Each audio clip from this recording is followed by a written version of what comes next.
Irmãos queridos, boa noite. Meu propósito é falar sobre o tema da adoração com base em João capítulo 12, do verso 1 ao verso 3.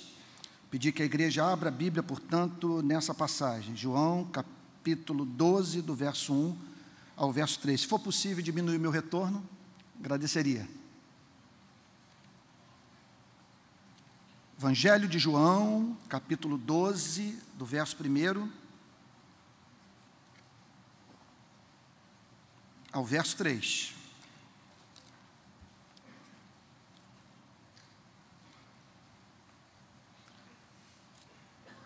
Seis dias antes da Páscoa, Jesus foi para Betânia, onde estava Lázaro, a quem ele tinha ressuscitado dentre os mortos.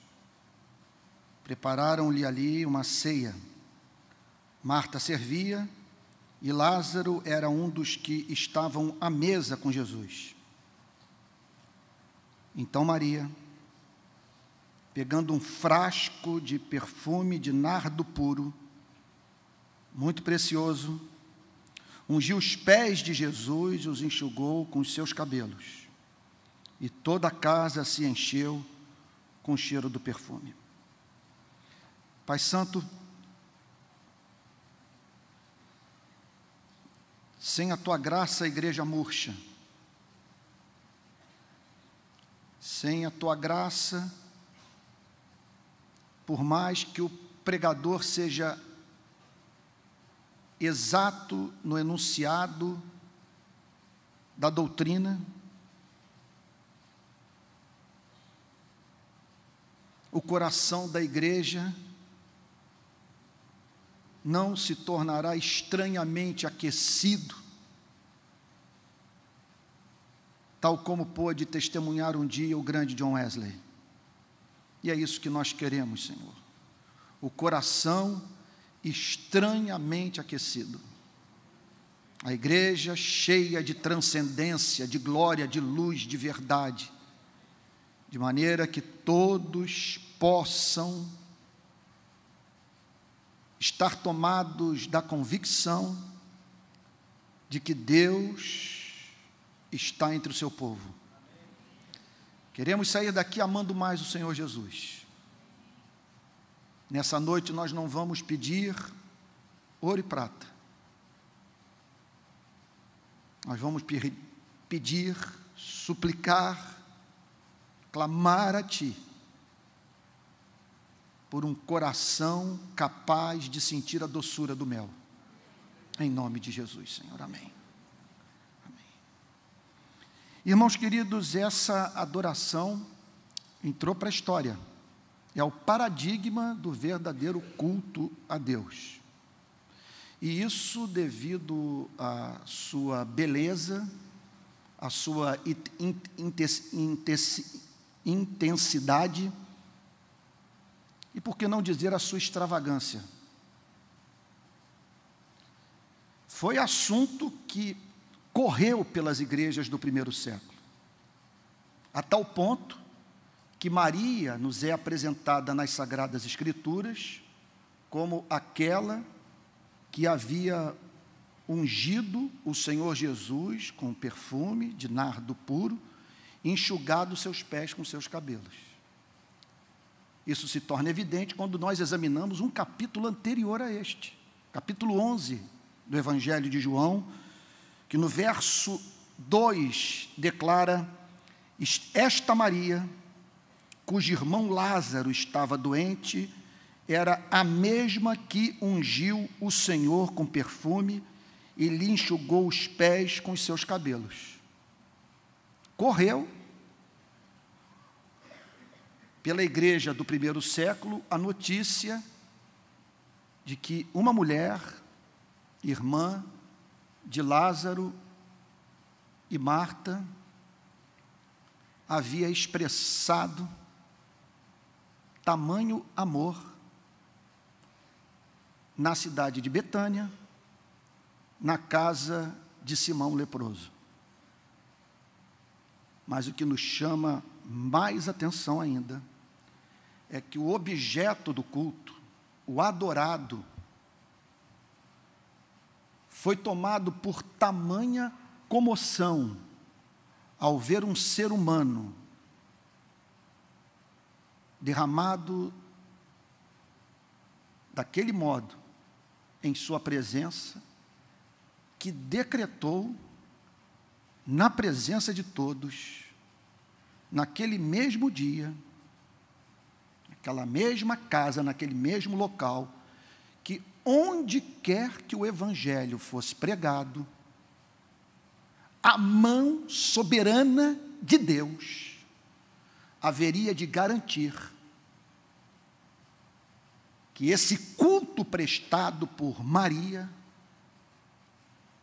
seria a todos declarado. Essa declaração do Senhor Jesus não aparece por algum motivo no Evangelho de João, mas nos é apresentada pelo Evangelho de Mateus, no capítulo 26, e no Evangelho de Marcos, no capítulo 14. Onde esse Evangelho for pregado, esse amor, essa paixão, essa entrega, esse encanto, esse louvor extravagante, será testemunhado entre os homens, a fim de que a memória dessa mulher seja honrada. E mais do que isso,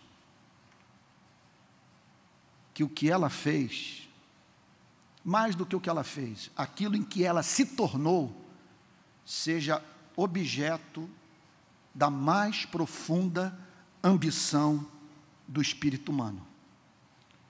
Portanto, nós estamos diante de uma passagem paradigmática do ponto de vista do tema adoração. Se nós queremos saber o que é adoração, nós precisamos olhar para esta mulher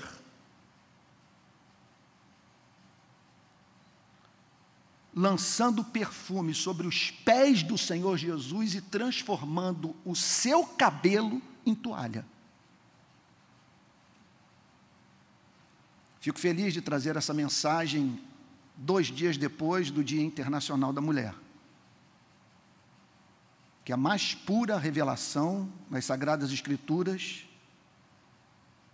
do quanto a graça divina pode operar na vida dos membros da nossa espécie do sexo feminino. Que elas podem ter a apreensão mais gloriosa e santa da verdade. E que por isso devem encontrar espaço na igreja para falar sobre o que sentiram. Para responder a seguinte pergunta: o que você percebeu nele que lhe causou tamanha comoção? Escreva sobre isso. Por favor, nos mostre o caminho para experimentarmos o que você experimentou, porque nós gostaríamos de estar no seu lugar. Porque entendemos que você compreendeu o mistério. Você teve contato com o belo e por ele se afeiçoou. Você teve contato com o amável e nele fixou os seus afetos. Você foi tornada plena neste mundo caído.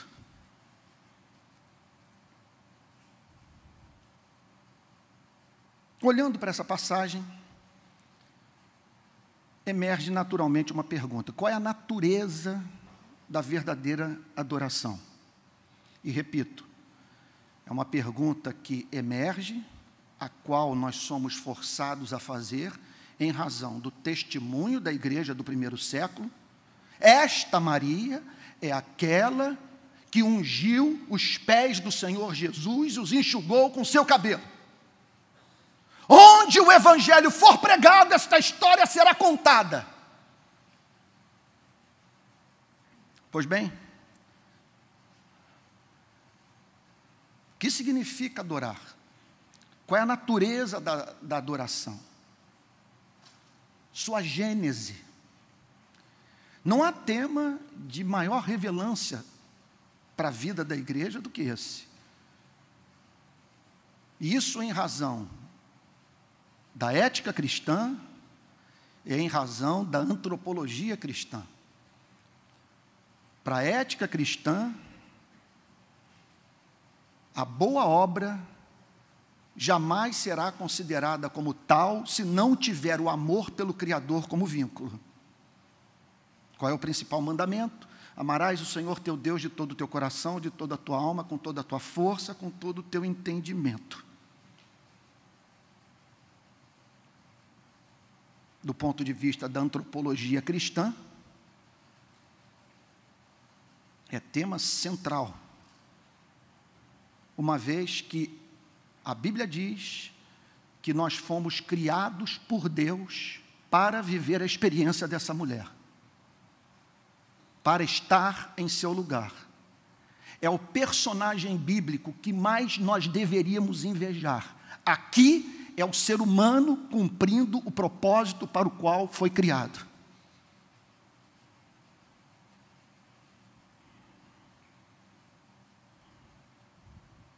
É interessante que, nos primórdios da formação da cultura ocidental, nós nos deparamos com uma declaração que veio de um africano e que, infelizmente, a modernidade lançou no mar do esquecimento, deixando assim de compreender a si mesma e a causa dos seus infortúnios. Foi quando o africano Agostinho de Hipona registrou no prólogo das suas confissões: tu nos fizeste para ti, e o nosso coração não encontra descanso enquanto não descansa em ti. Então, estamos tratando nessa noite de um tema central da fé cristã. Repito, tem a ver com a ética cristã, tem a ver com a antropologia cristã, tem a ver, em suma, com o propósito para o qual nós fomos criados. Nós fomos criados de uma tal maneira que o nosso coração permanecerá em estado de eterno desassossego enquanto nós não contemplarmos a referência maior do que é belo, do que é justo, do que é verdadeiro. O contato com qualquer outra espécie de beleza, de justiça, de verdade, será o contato com algo que inevitavelmente vai produzir em nós uma nostalgia, uma saudade, uma vontade de voltar para um país onde nunca estivemos, mas para o qual nós fomos criados. Por isso que a Bíblia diz que na Nova Jerusalém não haverá sol, porque a glória de Deus a todos iluminará. Pensemos na pessoa do adorador. Olhemos para essa mulher.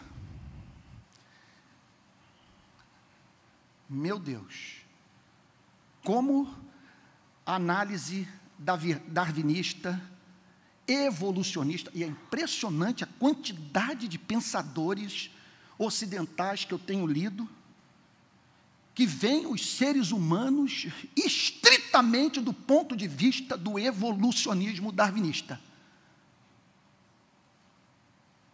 Somos o que somos em razão de todo o processo pelo qual a nossa espécie passou ao longo de milhões de anos, de maneira que o nosso comportamento é um comportamento biologicamente programado que desfaz toda a beleza, todo o sentido, todo o significado das nossas ações.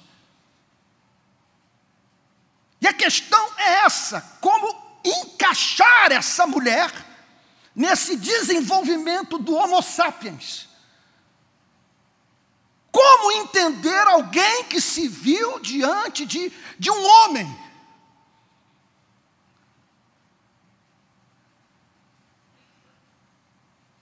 E a ele prestou essa espécie de culto. derramando sobre sua cabeça, o seu corpo, os seus pés, o equivalente ao salário de 300 dias de trabalho. Foi o comentário na casa de Simão. Com pessoas dizendo, entre as quais os próprios discípulos, que o que Maria estava fazendo era uma loucura. Porque o cálculo do desperdício, segundo os presentes, segundo as testemunhas oculares, chegava a 300 denários. Um denário correspondia ao salário de um dia de trabalho.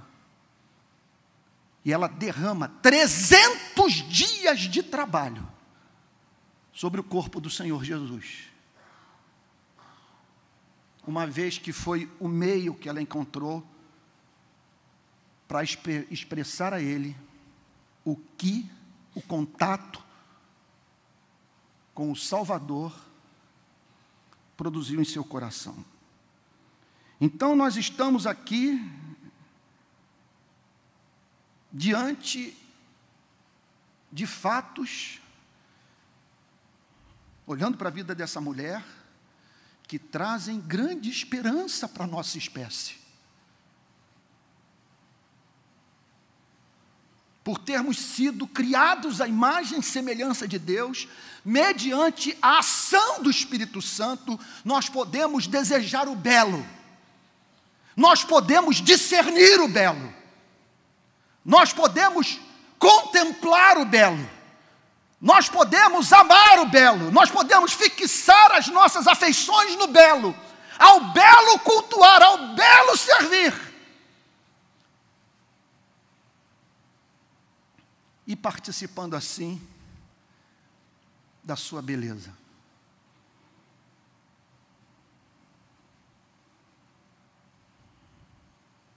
Por isso ela pôde ser encontrada ali. Porque foi criada para funcionar dessa maneira. E quando o Espírito Santo a colocou diante do que de mais amável existe, ela prestou o culto mais apaixonado que se possa conceber. Sendo assim, nós somos remetidos por uma segunda questão. O que caracteriza a adoração cristã? Qual é a sua gênese? Vamos tentar entender o porquê desse comportamento. Eu conversava com alguns amigos nesse carnaval, e um deles me falou de uma moça, na faixa dos seus 25 anos, que passou por muitas igrejas no Brasil, e que chegou à seguinte conclusão: em nenhuma delas eu encontrei motivo para amar a Jesus. Eu perdi o encanto por Jesus. Eu não vejo motivo para servir a Jesus, para cultuar a Jesus, para amar a Jesus. Sendo assim,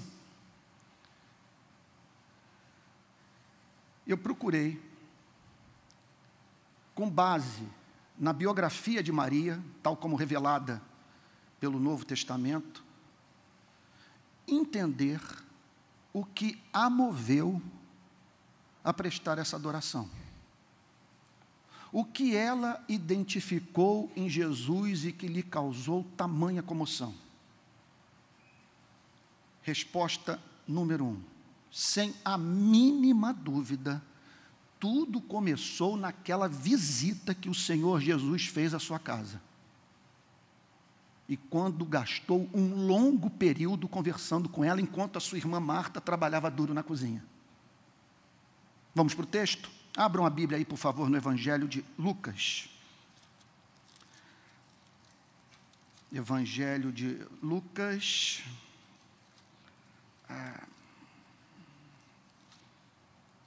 Deixa-me ver aqui que eu estou com uma Bíblia nova. Aqui, capítulo 10, versículo 38.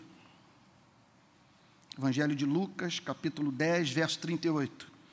Quando eles seguiam viagem, Jesus entrou numa aldeia. E certa mulher chamada Marta hospedou-o na sua casa. Marta tinha uma irmã chamada Maria, que, assentada aos pés do Senhor, ouvia o seu ensino.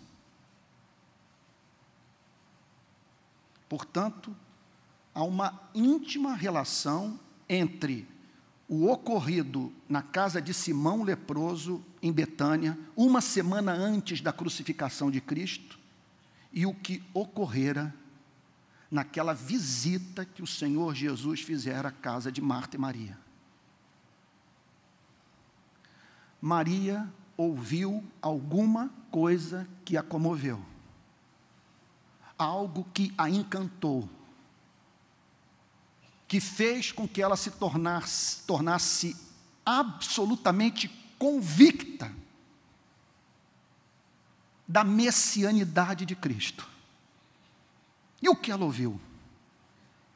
Nós só podemos conjecturar. À luz do Novo Testamento, nós podemos imaginar o Senhor Jesus falando sobre a vitória da vida sobre a morte. Que num mundo de dor como esse, um dia a vontade soberana de um Deus de amor haverá de prevalecer sobre o sofrimento humano.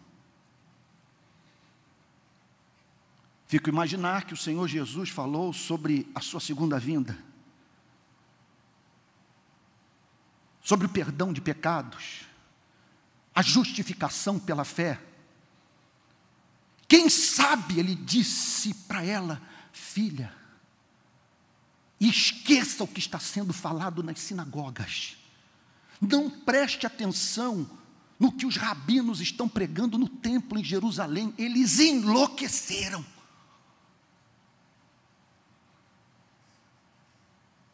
Eu vim para chamar o meu povo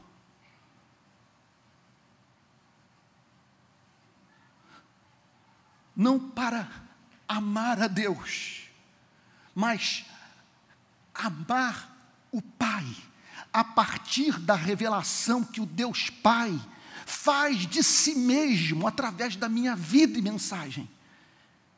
Quem sabe naquele encontro, Maria confessou os seus pecados, e recebeu da parte de Cristo tratamento doce, misericordioso, paciente. Quem sabe Cristo naquele dia fez com que Maria deixasse o passado passar.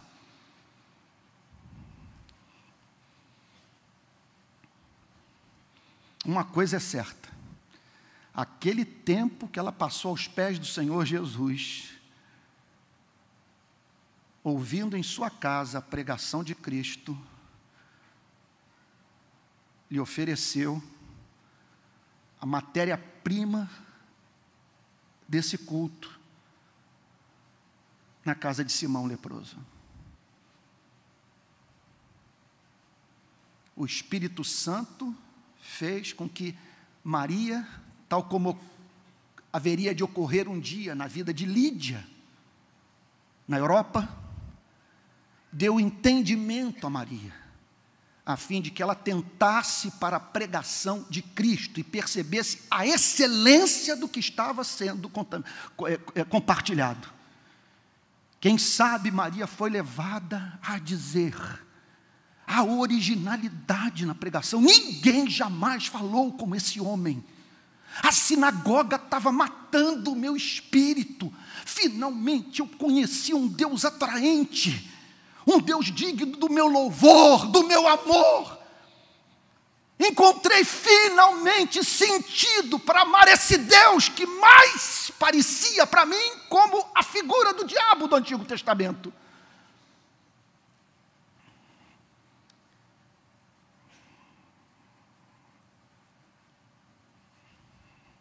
Mais do que isso, certamente o que havia ocorrido alguns poucos dias antes também teve íntima relação com esse culto, com essa decisão de quebrar o vaso de alabastro e derramar perfume sobre o corpo de Cristo. Pois no seu momento mais dramático, na maior angústia que ela havia vivenciado, o que Cristo havia pregado em sua casa veio a assumir concretude, se tornou algo real, tangível. Não eram mais palavras apenas, mas era Cristo se colocando ao seu lado, 4 dias após a morte do seu irmão.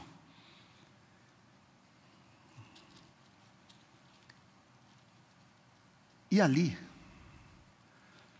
não há mínima dúvida que 2 reações de Cristo a encantaram.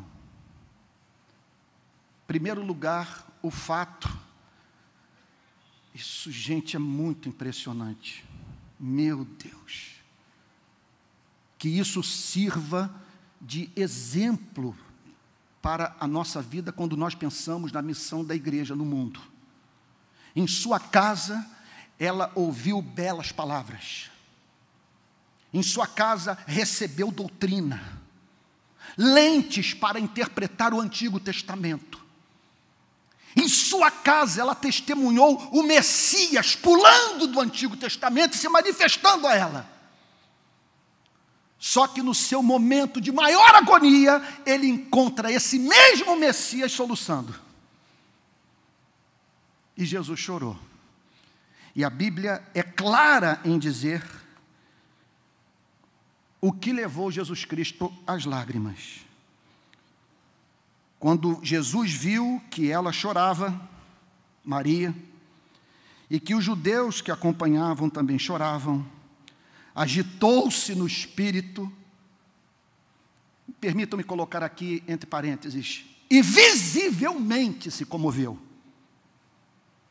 E perguntou: onde vocês o puseram?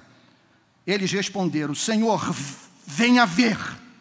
E aí declara o verso 35, Jesus chorou. Portanto, percebam que o culto cristão está estribado em doutrina, em verdade. Há conteúdo, permitam-me dizer, sem snobismo, há conteúdo proposicional. Verdades que nos foram comunicadas, as quais nós examinamos. E pelo Espírito Santo, por elas sentimos encanto. Elas aquecem o nosso coração. Ler esse livro definitivamente é experiência completamente diferente de contato com qualquer outro tipo de literatura. Esse livro faz o coração arder.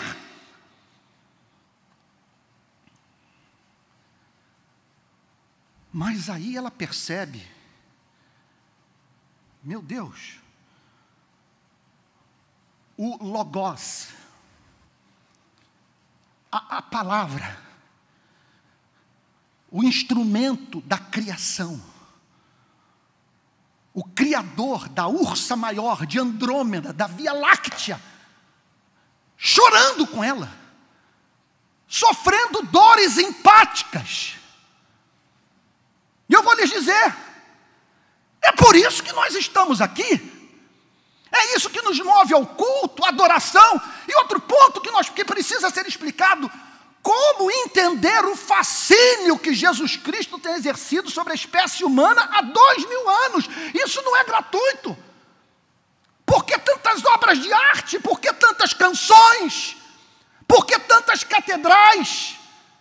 Porque homens e mulheres cruzando os mares e montanhas, enfrentando o inferno para divulgar a sua mensagem.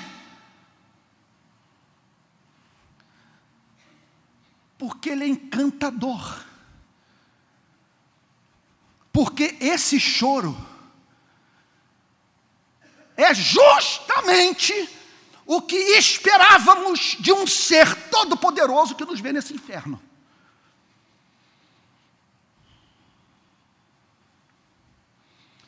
Três semanas atrás, estava saindo do banheiro, meu filho entra no meu quarto. Papai, você sabe o que houve? O que, meu filho?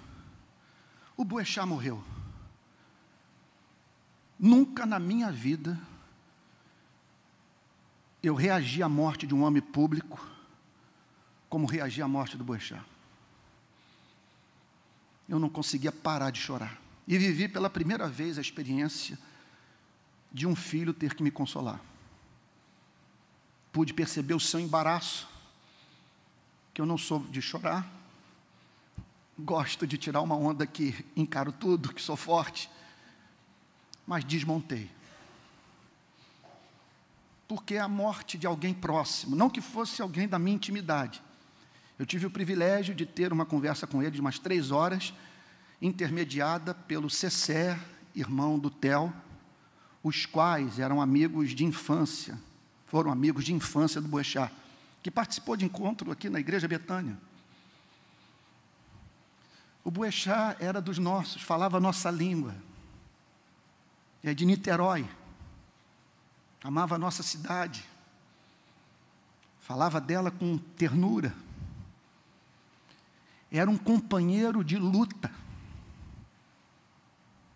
Às vezes, enquanto ele falava, eu dizia: Senhor, isso é o que a Bíblia chama de pedra clamando. Que exposição da sua vida, que coragem, que compromisso, a ponto de não poupar nenhum partido político, nenhuma liderança política, que independência, que capacidade de defender o direito do pobre, do favelado, e com tamanha maestria. Ouvir o Boechat era uma experiência estética. Eu que gosto, que lido com comunicação, sempre me senti diante dele assim, conforme a palavra que está me vindo agora, não sei se é melhor, estupefato. O que é isso?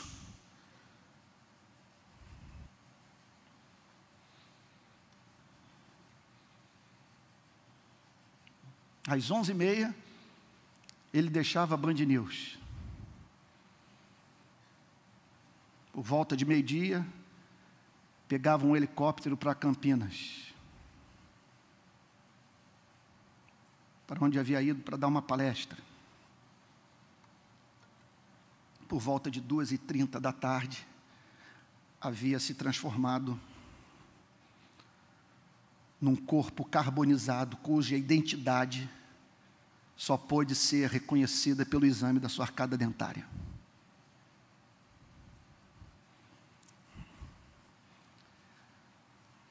No auge da sua produção intelectual. Quem trabalhava com ele dizia: quanto mais velho ele fica, interessante, até do ponto de vista físico, ele ficou mais bonito. E melhor jornalista, ganhando todos os prêmios do jornalismo brasileiro, dando voz para milhões de pessoas. Aí eu coloco esse problema filosófico diante de você. Um homem forte como ele, eu acho que isso que chocou muitos, sua força. Até quando ele entrou em depressão, ele revelou essa independência, essa coragem, esse destemor, ao tornar público o seu sofrimento, descrever o seu desamparo e declarar que havia pela primeira vez compreendido o significado bíblico da palavra inferno. O que ajudou milhões de pessoas. E aí eu ponho esse problema, permita-me dizer, não quero ser cruel, na sua mesa, olhe para esse corpo. Olhe para essa mão balançando, pedindo ajuda, debaixo das ferragens de um helicóptero.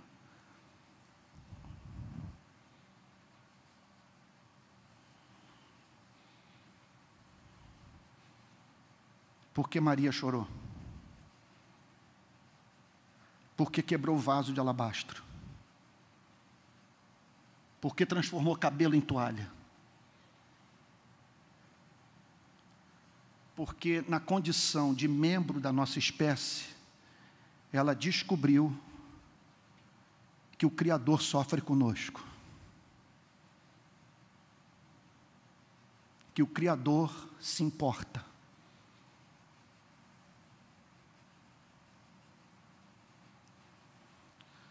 Entenda uma coisa, eu não quero dar uma de poeta aqui.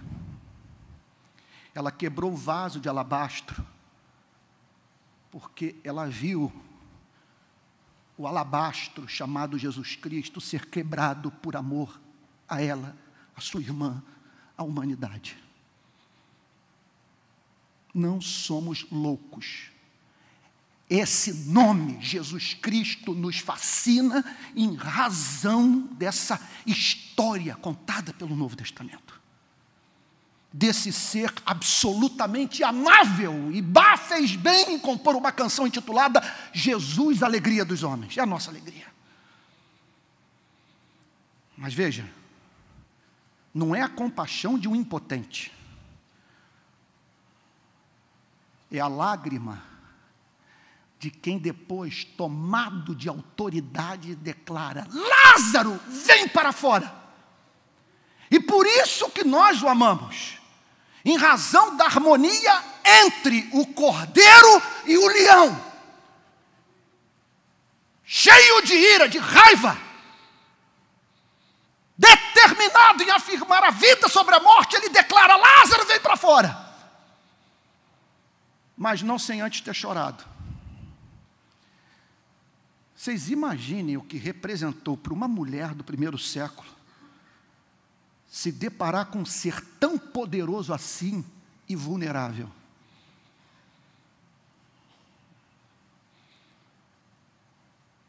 Não sei se Maria tinha um namorado. Uma coisa é certa, nunca se deparou com alguém tão encantador. E que despertara em seu coração aquele sentimento próprio de quem se vê diante do belo, do verdadeiro, do justo, do amável e do que é santo.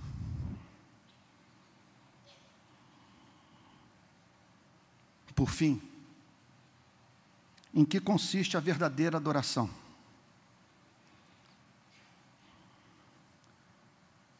Em primeiro lugar, servir. Era a prática daquele tempo, quando a pessoa chegava na casa de alguém, após caminhar pelas estradas poeirentas de Israel, ter seus pés lavados por um escravo. Maria conjecturou: eu vou fazer o trabalho do escravo, mas esses pés são dignos de ser lavados com o melhor perfume da terra. E aqui vai uma interpretação livre. Eu não sei se havia chegado ao ouvido de Maria a história de uma provável prostituta que havia praticado o mesmo ato de adoração, que banhara os pés do Senhor Jesus com suas lágrimas e os enxugara com seus cabelos.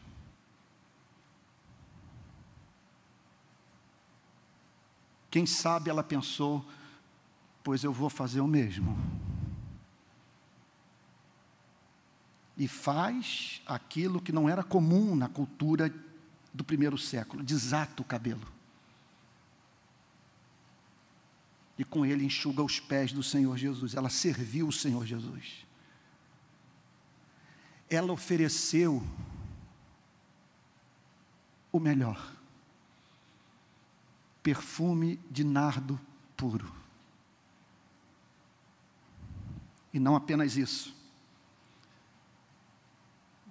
A Bíblia declara que a casa se encheu do perfume derramado por Maria. Adoração é isso.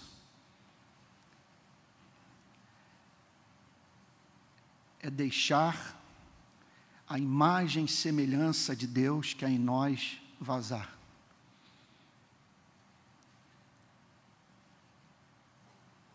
E pessoas se sentirem estimuladas a participarem conosco do culto ao Criador dos céus e da terra. Gostaria de apresentar rapidamente algumas conclusões práticas. Gostaria de fazer aplicação do que foi falado. Eu lhes falei sobre a pessoa do adorador, eu lhes falei sobre a pessoa do adorado, e eu lhes falei sobre a natureza da adoração. O que fazer desse culto? O que fazer dessa história? Em primeiro lugar, permita-me dizer que se há alguém a quem você deve invejar na vida, esse alguém é Maria.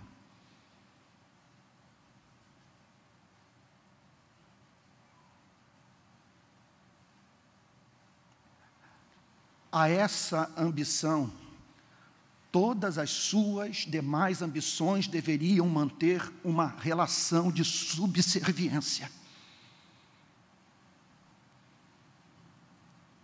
No fundo, o que nós procuramos é isso. É dizer o que nunca falamos.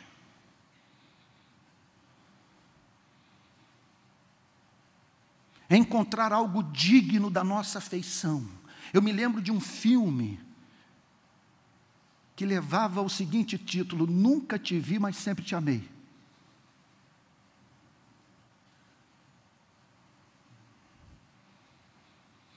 Aqui nós estamos, portanto, diante da alma em seu êxtase.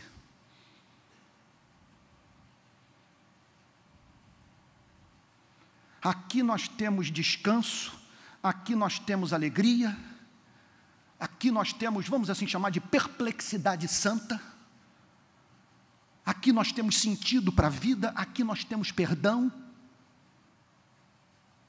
aqui nós nos reconciliamos com essa história estranha que testemunhamos diariamente.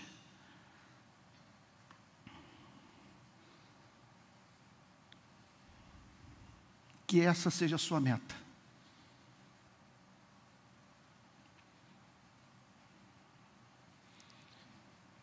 Se o Espírito Santo me perguntasse agora, ou se você me indagasse, onde você quer chegar, Antônio, com essa pregação? Despertar em seu coração a ambição por ter uma ideia do que Maria sentiu. E um dia, poder exalar esse perfume. Segundo lugar, segunda aplicação prática. Cultive o espírito. Invista na alma. Você tem uma alma. O cristianismo nos ensina que nós temos um homem interior. Separe tempo para ser santo. Mantenha contato regular com esse livro em solitude. Leia as biografias dos santos. Tenha comunhão com os santos.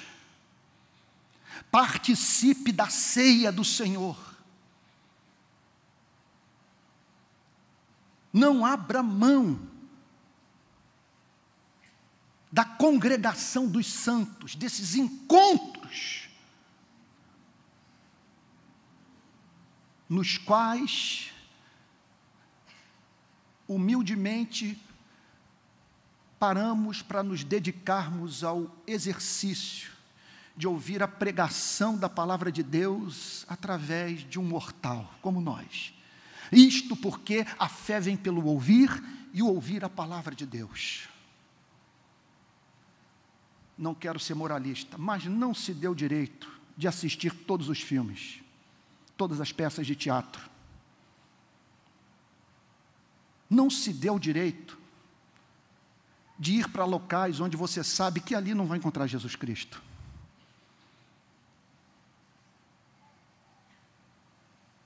Entenda uma coisa, essa passagem é um soco na boca do estômago da modernidade. Por quê? O que os modernos ensinam? Que pela razão, o uso estrito da razão, nós podemos fazer ciência, nos organizar politicamente,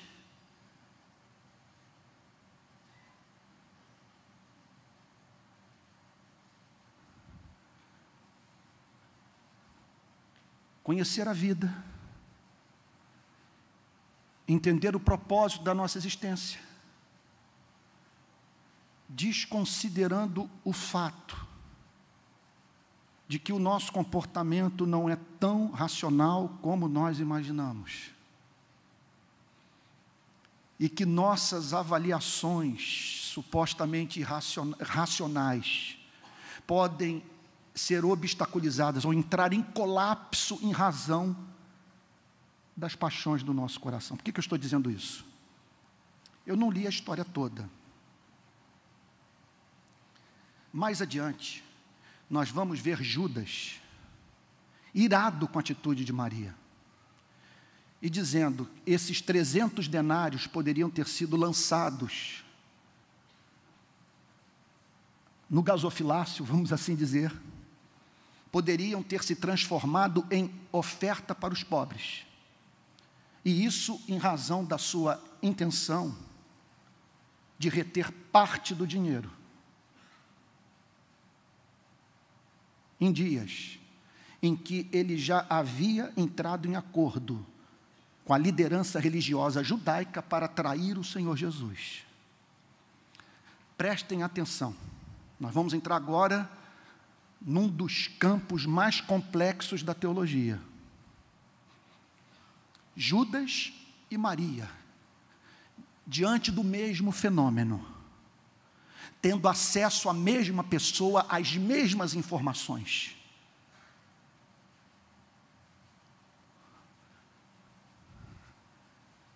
Judas, pensando na morte de Jesus Cristo. Maria, sem saber expressar a profundidade do seu amor.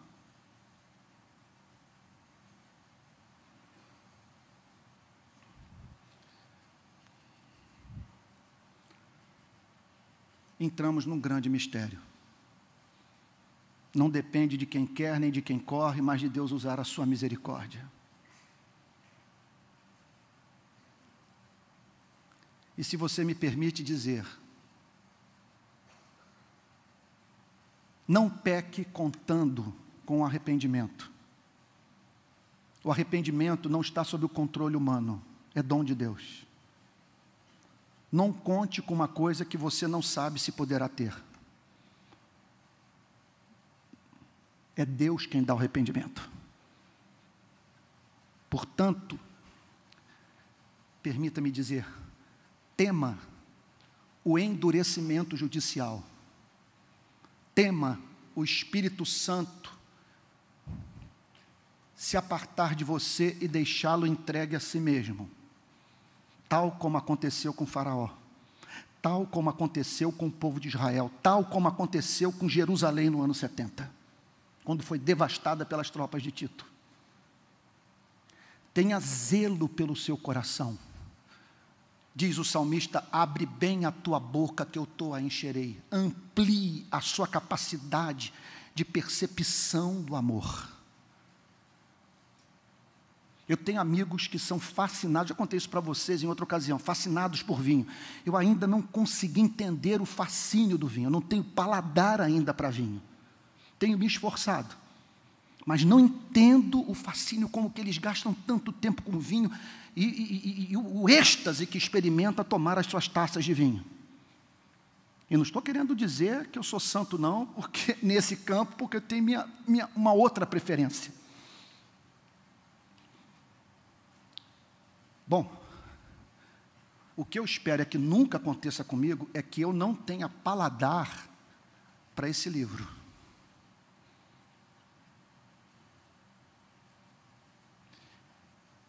Que diante do fato Jesus Cristo, eu não me comporte como Judas Iscariotes.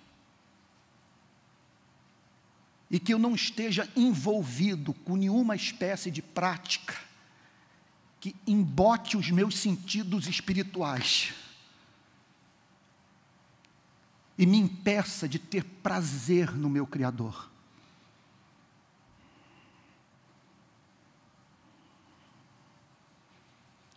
Peça essa bênção, clame, faça como o apóstolo Paulo recomenda que façamos, e ele mesmo fez na carta aos Efésios, quando ele diz a seguinte coisa: por essa razão, eu me ponho de joelhos diante do Pai, de quem toda a família nos céus e na terra recebe o nome. Peço a Deus que, segundo a riqueza da sua glória, conceda a vocês que sejam fortalecidos com poder, mediante o seu Espírito no íntimo de cada um. E assim, pela fé, que Cristo habite no coração de vocês. Eram crentes, e ele diz, a fim de que Cristo habite no coração de vocês pela fé. Que é a diferença de você estar aqui e de você estar definitivamente no lugar. De ocupar um lugar, de encher um lugar, que Ele habite no coração de vocês, estando vocês arraizados e alicerçados em amor. Isto para quê? Com todos os santos, vocês possam compreender qual é a largura, o comprimento, a altura e a profundidade, e conhecer o amor de Cristo que excede todo o entendimento, para que vocês fiquem cheios de toda a plenitude de Deus. Essa é a sua ambição. É por isso que você tem lutado. O que você tem a dizer sobre a semana que se passou? Suas escolhas, a administração do seu tempo, o que você leu, o que você escutou, foi condicionado por essa ambição.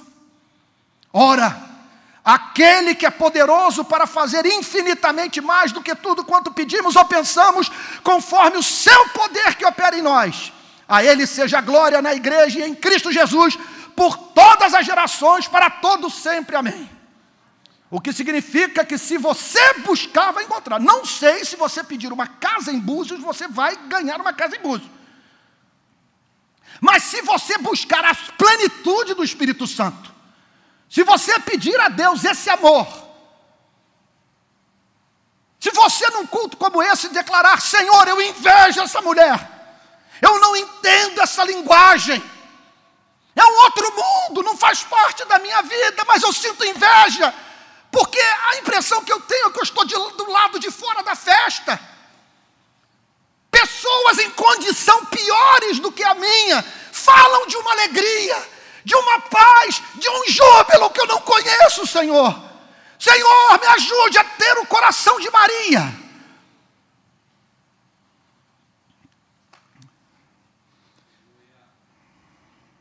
Contemple Jesus. Medite sobre Jesus, leia os evangelhos. Pense na vida de Jesus, no sacrifício de Jesus, na união da natureza humana com a natureza divina. Olhe para Ele no Getsêmani dizendo, Pai, tudo te é possível. Se possível, afasta de mim este cálice, contudo não seja o que eu quero, e sim o que tu queres. Na série de exposições bíblicas lá na Igreja da Barra, sobre Marcos e agora sobre João, os momentos que eu me pego mais eletrizado no púlpito, mais tomado por um sentimento doce por Jesus Cristo, são aqueles nos quais eu percebo Cristo em conflito com a liderança religiosa judaica. Eu sou tomado por um fascínio, por uma alegria de pregar esse evangelho, por um desejo de dedicar minha vida inteiramente a essa causa. Porque veja só, as autoridades de Jerusalém, vou pegar um caso,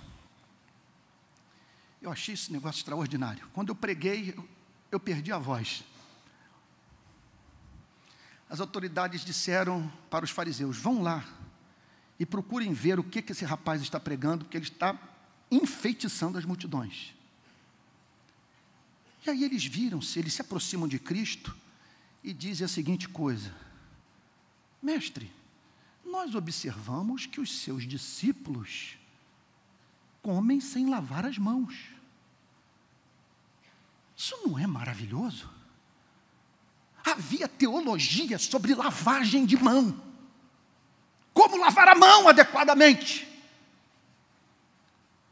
Toda uma preocupação com essa dimensão cerimonial, construída socialmente, sobre a qual Jesus simplesmente se recusou a falar com os discípulos. Simplesmente eles ignoravam essa preocupação das instituições religiosas. Eu tenho coisa mais séria para chamar a atenção de vocês. Tem muita gente pobre cercando a gente. Muita gente enlutada, enferma, carente de perdão, de direção para a vida.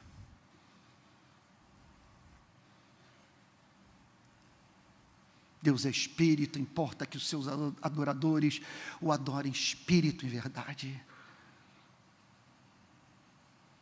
O sábado foi feito por causa do homem, não o homem feito por causa do sábado. O objetivo da lei é emancipar a vida, é glorificar a Deus e promover a santidade e a felicidade humanas. Esse é o nosso Cristo. Então pense nisso. Ofereça a Ele o melhor. Seu corpo, sua mente, o seu tempo. O que é quebrar o vaso de alabastro hoje?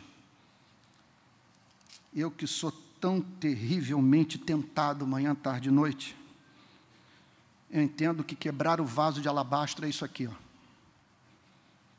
Porém, em nada considero a vida preciosa para mim mesmo, desde que eu complete a minha carreira e o ministério que recebi do Senhor Jesus para testemunhar o Evangelho da graça de Deus. Isso é quebrar o vaso de alabastro.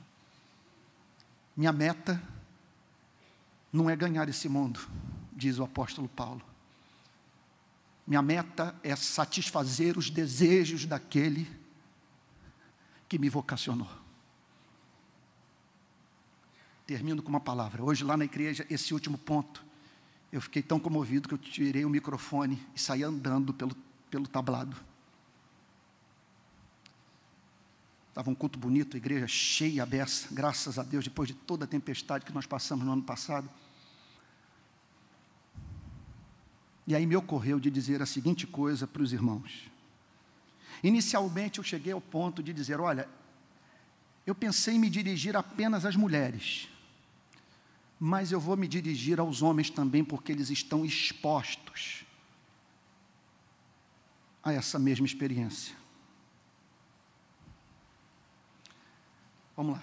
Maria, quebrando o vaso de alabastro, derramando sobre a cabeça do Senhor Jesus, ungindo até mesmo os seus pés, os enxugando com seus cabelos. Não precisava falar nada. Não precisava falar nada. E quem recebia o tratamento, não apenas não a recriminava, como dizia: é tão especial para mim, que essa história vai ser contada no planeta. Enquanto houver igreja, houver pregação, o meu evangelho vai estar associado a essa história. E essa mulher se transformará na maior referência de adoração da minha igreja.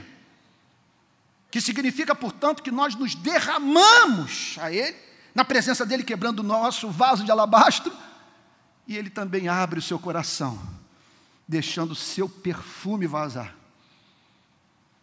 seu amor nos envolver. Qual foi a aplicação prática que eu fiz hoje?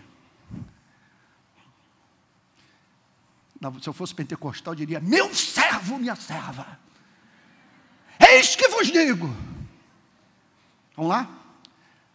Não deixe ninguém ocupar esse lugar na sua vida. Não deixe.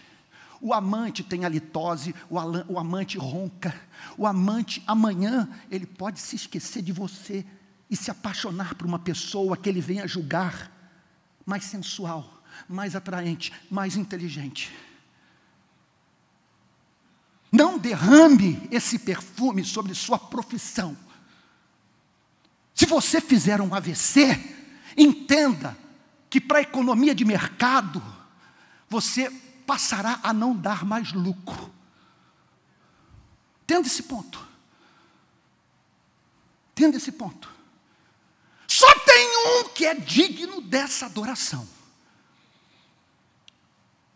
Se você se comportar desta maneira, com o que é criatura, você estará exposto a 3 espécies de sentimento. Número 1, ira, mas muita raiva, muito ressentimento, porque você não haverá de tolerar quem se interponha entre você e esse ídolo no qual se transformou essa obsessão da sua vida. Onde estiver o seu tesouro, ali estará o seu coração. Você não vai tolerar crítica, você não vai tolerar competição, você não vai tolerar, repito, quem se interponha no seu caminho.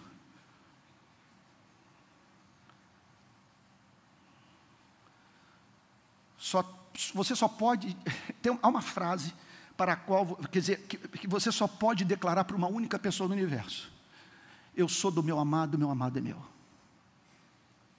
Só Jesus pode ouvir isso dos seus lábios.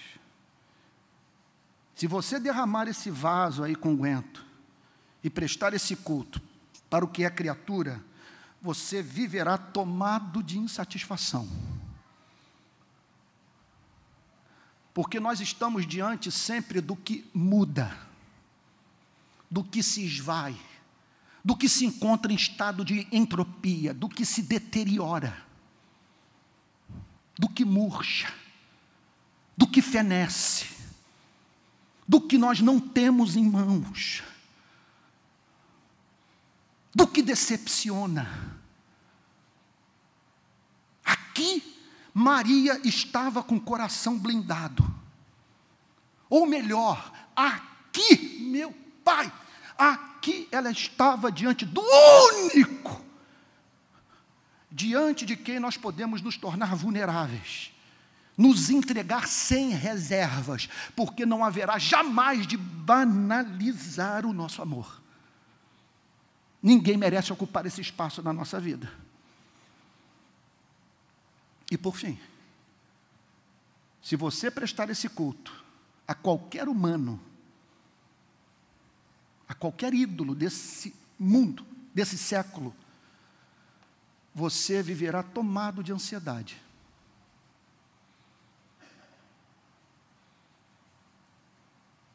É de sentir pena daquele que... É interessante, né? Que são 2 pessoas que devem ser objeto da nossa compaixão. A Bíblia diz que a esperança que se adia faz adoecer o coração.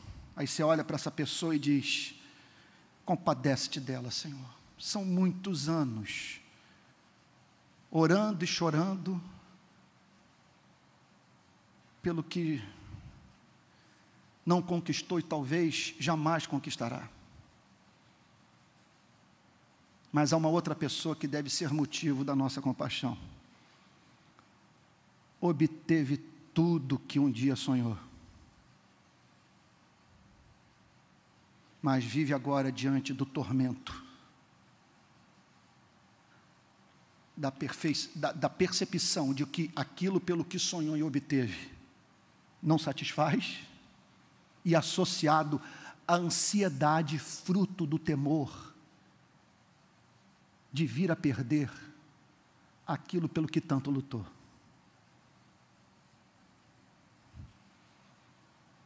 Só Jesus é digno dessa adoração. E se tivermos que amar alguém, alguma causa, nosso ministério, por exemplo, estabeleceremos um vínculo com Jesus Cristo, a fim de que quando perdermos o que obtivemos através de oração, não venhamos a nos sentir como se tivéssemos perdido a própria alma. Eu termino contando uma história do grande Martyn Lloyd-Jones. Fim da vida, no chamado leito de morte, câncer. Ele conta na sua biografia: ai de mim, se eu dependesse do meu ministério para ter sentido para viver. Porque aqui nessa cama, eu não posso mais pregar. Não tenho mais forças para ir para o púlpito da capela de Westminster e pregar a palavra de Deus novamente. Contudo, o fundamento da minha sanidade, da minha alegria, do sentido da minha vida é o meu Deus. E é por esse exclusivo motivo que eu tenho paz nesses últimos dias de vida. O que o levou a escrever um bilhete para sua mulher e para suas 2 filhas: por favor, cessem de orar por mim, não me detenham da glória, permitam-me partir. Que Deus nos conceda graça para entrarmos nesse mundo da adoração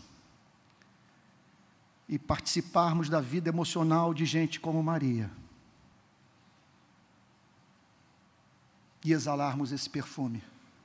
E porque, em última análise, essa é a nossa missão no mundo: mostrar para os membros da nossa espécie que levamos o Criador a sério, que nós o amamos, que Ele é a alegria da nossa alma e que, por amor ao Seu Filho, nós somos o que somos e fazemos o que fazemos. Que Deus o abençoe muito, em nome de Jesus. O que vocês acham agora de, nesse culto presbiteriano, nós clamarmos a Deus pelo fogo pentecostal?